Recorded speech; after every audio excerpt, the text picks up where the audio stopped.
Hello, everyone. Thank you for joining us today. I'm Hazem from Soda's Customer Engineering, and today we're going to be having the look at the world's first collaborative data contract in the Soda platform.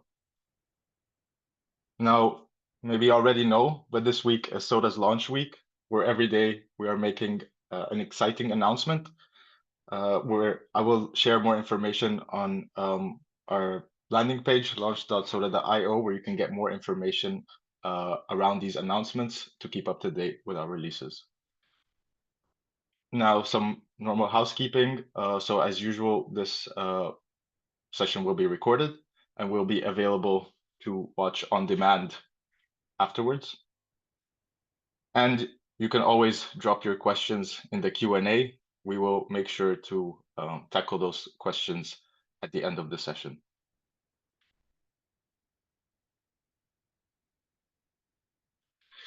Awesome. So let's have a look at the agenda for today. So first, we'll be looking at data testing, right? So we'll start by framing what data testing is, how we make that into really a team sport with our collaborative data contracts, so that you can really test with precision and catch issues early before they break your downstream systems. Then we will have a look at Soda's other capabilities, right? Namely observability and metrics monitoring, notification routing, and diagnostics warehouse for remediation and fixing the records at source to really build an image of how Soda can be an end-to-end data quality platform that covers multiple use cases and help you build trust and confidence in your data. So first, let's maybe have a look at the definitions. So data testing is all about the validation of expectations, right? Those expectations usually then come in the form of either rules or thresholds that are defined before data reaches your stakeholders, dashboards, or downstream systems. Now, what a data contract is that it brings this data testing into life to a formal agreement between the data producers and the data consumers of this data asset.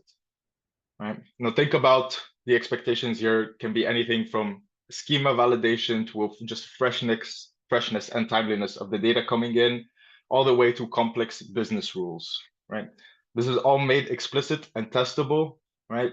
With in collaboration within all the stakeholders and enforced on the same data assets. So then together, these stakeholders can ensure that everyone shares that same definition and that any deviations are caught early.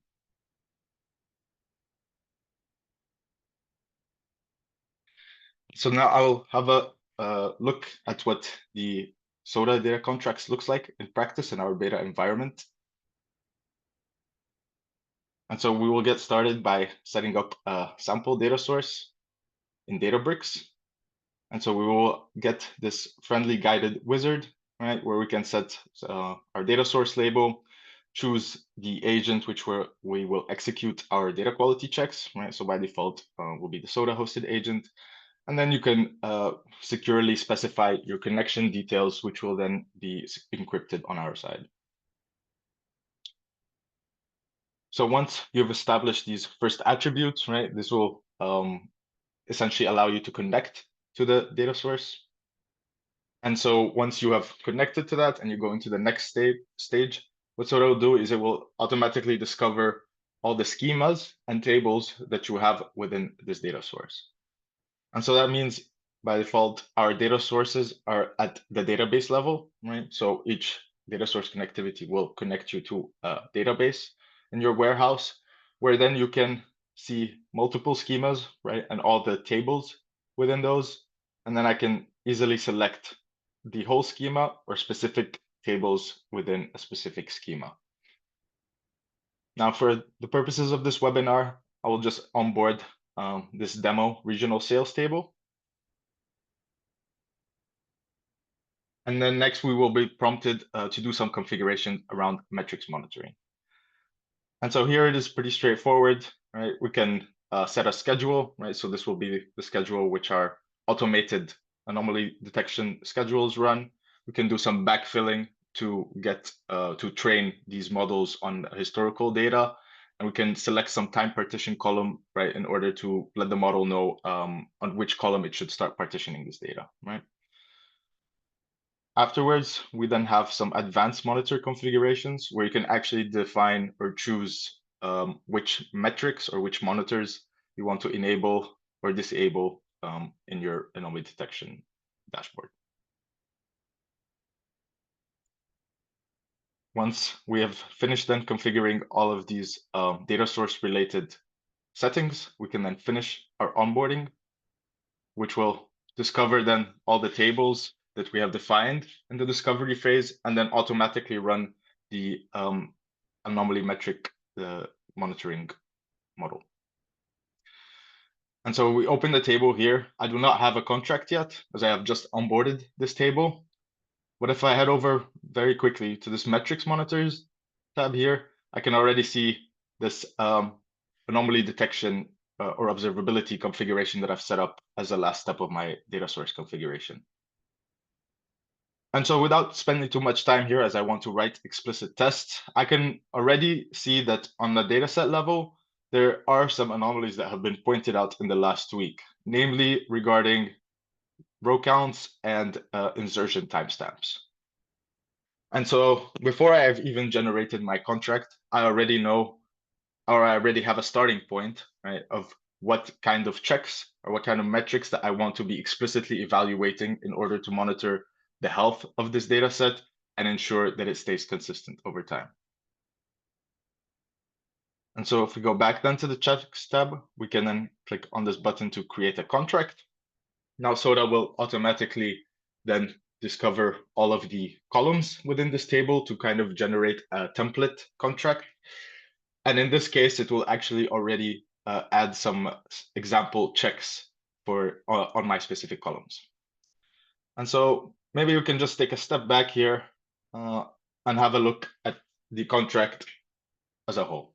So we see that the contract here is split in 3 separate components or 3 sections, right? So we have your general configurations or general setup that applies to your entire contract every time it executes or it is verified. Then you have your dataset level checks, right? So everything around row count, schema, and freshness, etc.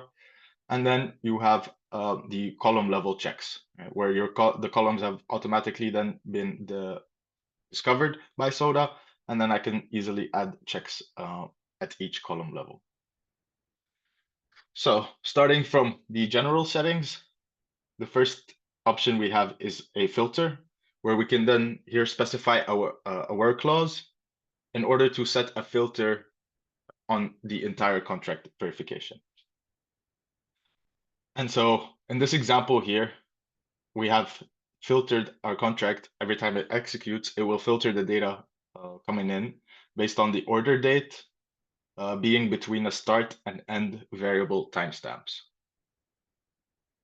Now, in case you're wondering what these variable timestamps could mean, these are also actually defined within the contract just below. And so we have the variables configuration where you can actually create variables that have default values and can also be dynamically changed per execution. And so for this example, we have a start timestamp and an end timestamp. And if we look at the default value, so this is making use of a Databricks function here, where we are taking the first day of the week and comparing it with the data of that past week. And so when we take these start timestamps and end timestamps and put them into our filters, that will then always apply dynamically the checks on the latest week of our data. And finally, we can then add a schedule. And so this will define the frequency at which this contract will execute, right? If I want to set it at a frequency, I can also set it to execute in pipelines or programmatically, depending on the use case. And so here I can toggle the schedule to be enabled. I can set the schedule to be every week, right? Every Monday, for example, to match with my weekly scans or the scans of the weekly partition. Or I can also set this to run on a daily frequency, and I can see how the data evolves over time. I can also change these timestamps, right, to look at only the past 2 days or 1 day instead of the past 7 days.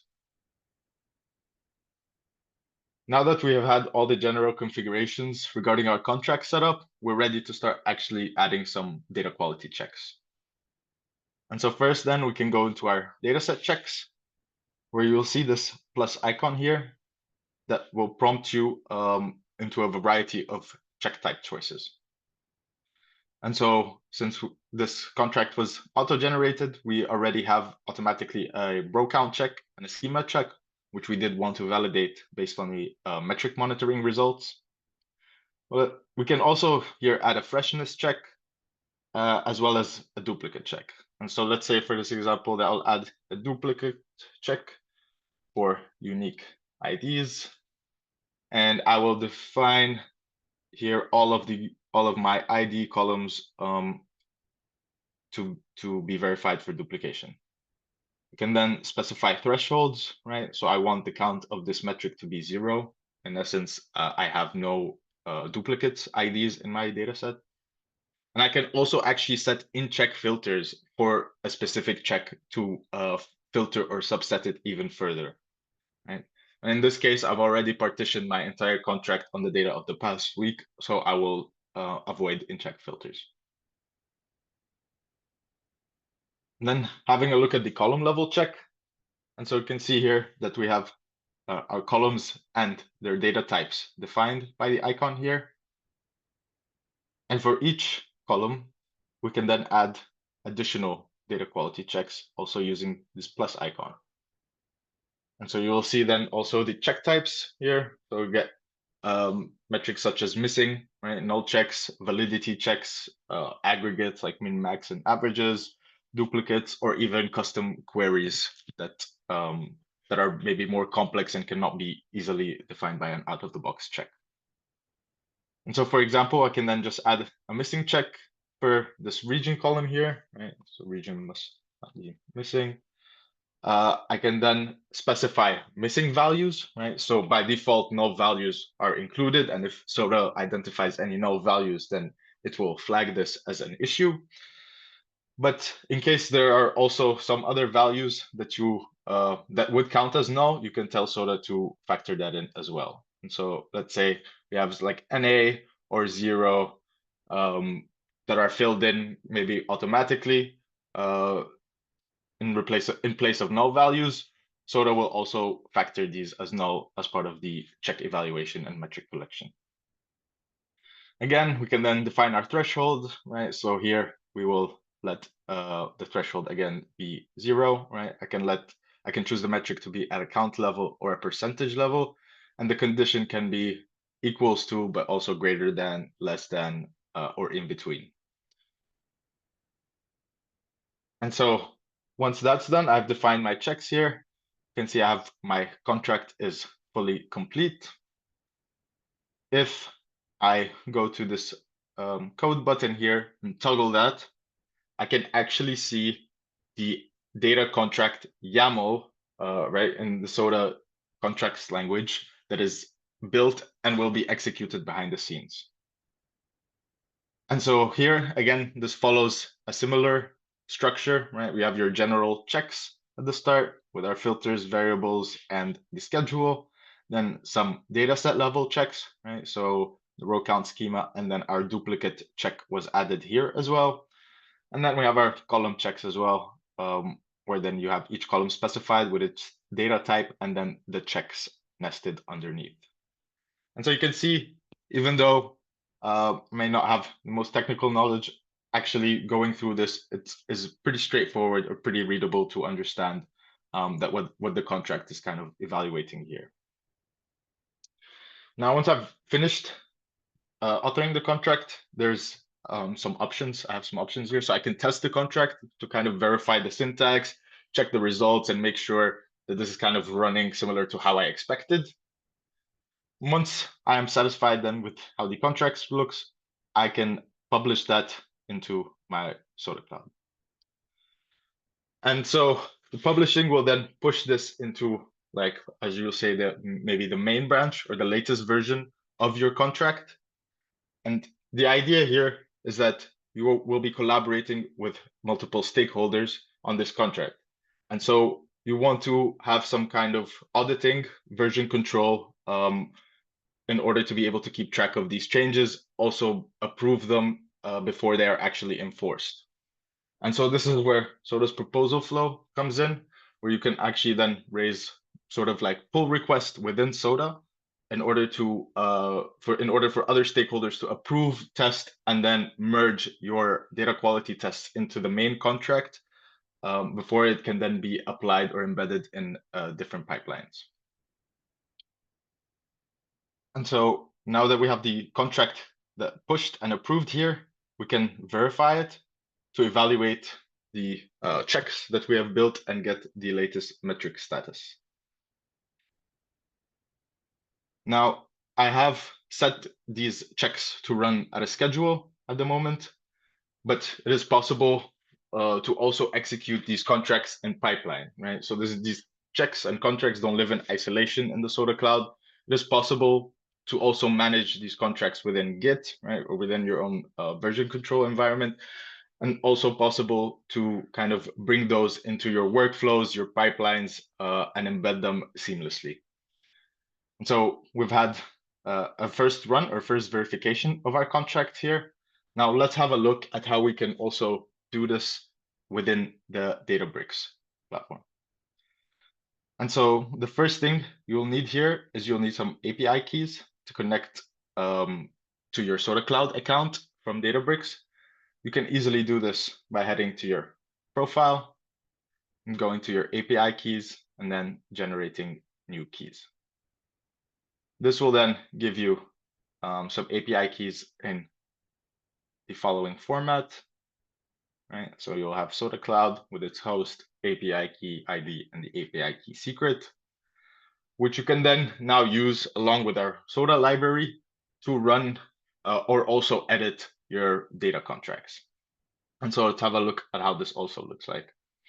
And so you would install the Soda contracts library, right, into your environment. And there's multiple things we can do here. And so we have the Soda contract verify command, where I would only need to specify my dataset qualified name, right? And this is available in my Soda Cloud organization. Then I would specify the Soda Cloud file, YAML file, containing the API keys that I have just showed. And then I've added two extra flags here. So I add the use agent flag, make sure that it actually runs this contract or my contract using the Soda agent, right? The agent that I have deployed or configured to connect to my environment. And this can be beneficial in case that I'm running this from a different cluster that maybe does not have the connectivity or firewall whitelisting and to connect directly to the warehouses. Then the agent can actually be deployed within that virtual network, and you can then programmatically trigger that agent to run specific contract. So that's what we use then the use agent flag for. And then finally, we have the publish flag, which will then push our contract back to Soda Cloud. Now, so this is to programmatically kind of verify your contract. So let's say in your pipeline, once the data is loaded or ingested, you would then trigger this command to immediately verify the results and then circuit break if there are any issues that are detected. What you can also do is fully actually do the authoring experience also from within your workspace. And so here, for example, we have the Soda contract fetch command, right, where we can, again, specifying the data set, our output directory, and our Soda Cloud keys. We can then fetch the actual contract YAML file, as you can see, it's just appeared here. And so this will be the YAML file, right, as the main source of truth that is contained in the Soda Cloud or my Git repository. And so what I can do, I can actually then make changes in this contract, right, from my workspace, right? So I'll edit this YAML file directly, and then I can push that back into the Soda Cloud either as a proposal or directly publishing it. And so for an example here, let's take a look at price, for example. And so we have a validity check here that is making sure that the price is always higher than 0. So we can also then set a validity maximum here, right? And just set that to a big number. And then we can also then modify our name, must be higher than 0 and lower than this number. And then we can go back to our script. And now what we can do is we can push this contract back to Soda Cloud and also verify it. Now we also looked at the variables, right? So we've set up these start and end timestamp variables.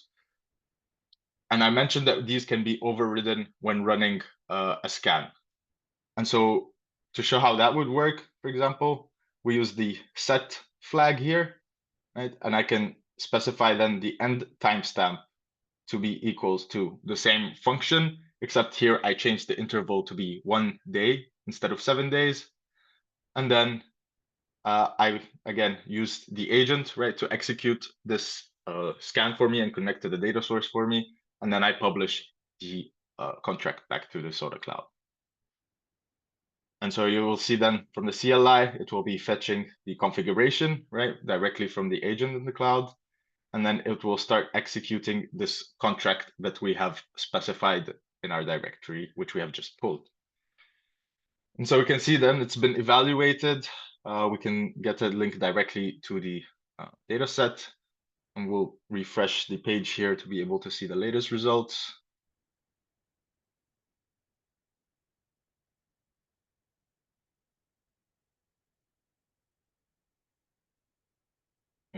Fantastic. So now we see that we have 2 runs, right? So we had the first run that I executed from the cloud. Now we have the second run where I pushed back and modified the contract with an overridden variable for the end timestamp. Now to verify that this variable of the timestamp actually made a difference, we can have a look at our row count check. And we see that the first execution that we did had about 2,000, almost 3,000 rows, whereas the second execution, where we overrode the variable to only count the past day, has a significantly lower row count. So we can then be sure that the filters are applied correctly here. And if I go to edit my contract, I am able to see again here the price and the additions that I've made, right? So the change into the name, as I have changed the definition of the rule. And then once I go into the actual definition, I can see that I've added this validity maximum condition and the value that was assigned there.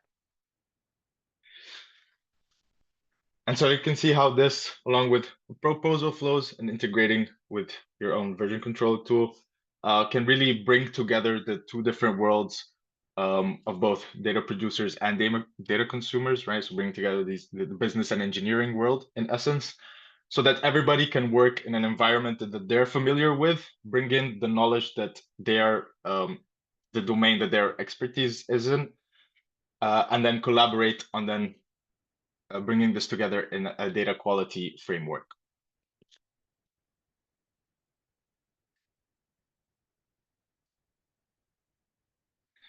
So we've had a look at our data contracts, right, which are powered by our by Soda's contracts to SQL optimization engine.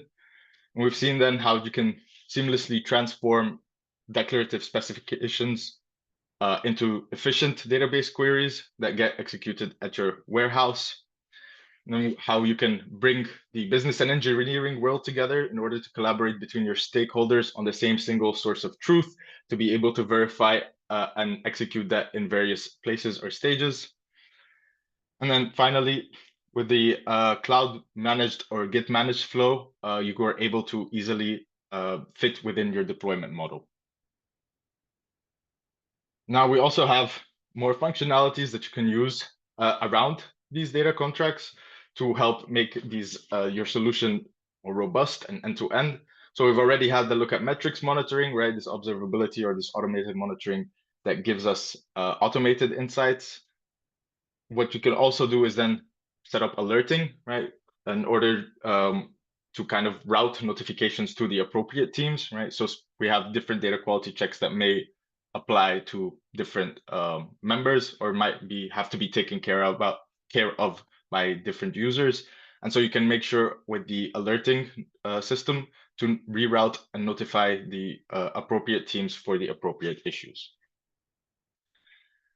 Next, we have our diagnostics warehouse, right? Where we will be able to provide you with information into the failed record that failed your data quality test, essentially. So you can go and fix these issues at source when you raise incidents regarding specific data quality checks. And so you see how this together, right, with both observability, having like a low effort, high coverage capabilities, surfacing these unknown unknowns with minimal configurations and leveraging like the existing metadata that exists in your source. Bringing along with it the declarative, precise, enforced testing, data testing, where you can define these explicit expectations and prevent the bad data from going into production.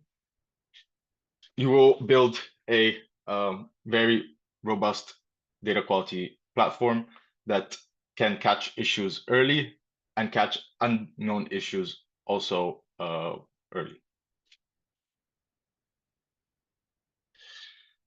And so if you have not seen my colleague's webinar yesterday on the fastest and most accurate data observability, I invite you to register at launch.soda.io, as mentioned at the start of this session, where you can then find more information about the announcements that I discussed, as well as these webinars regarding our feature releases and capabilities.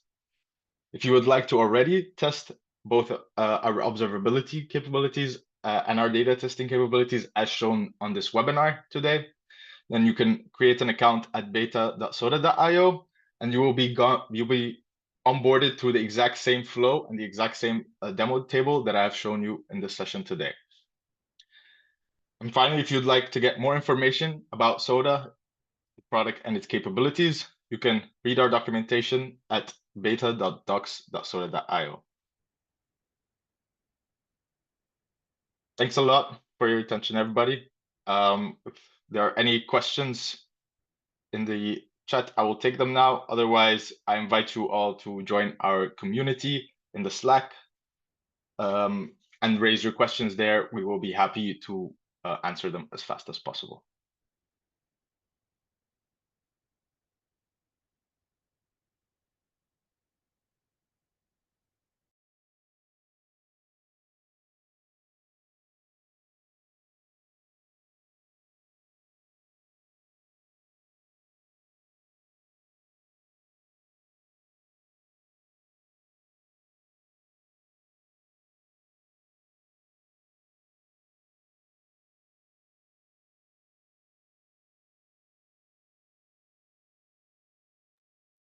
Yeah, see, we have a question. So, can attributes be added to checks or will they disappear? Yeah, so attributes still remain. So they were not shown yet in this beta demo, but attributes, of course, will remain, can still be added to checks and can still be added to data sets. And we will actually be making that functionality a bit smoother so that you can actually define maybe your data set attributes at the contract level as well as using the API.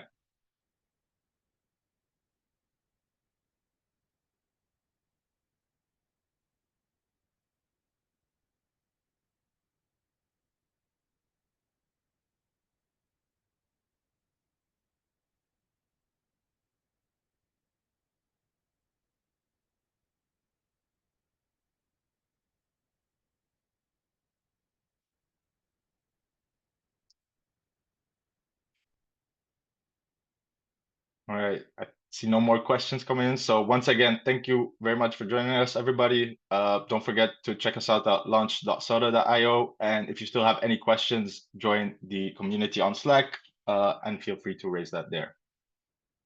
Thank you.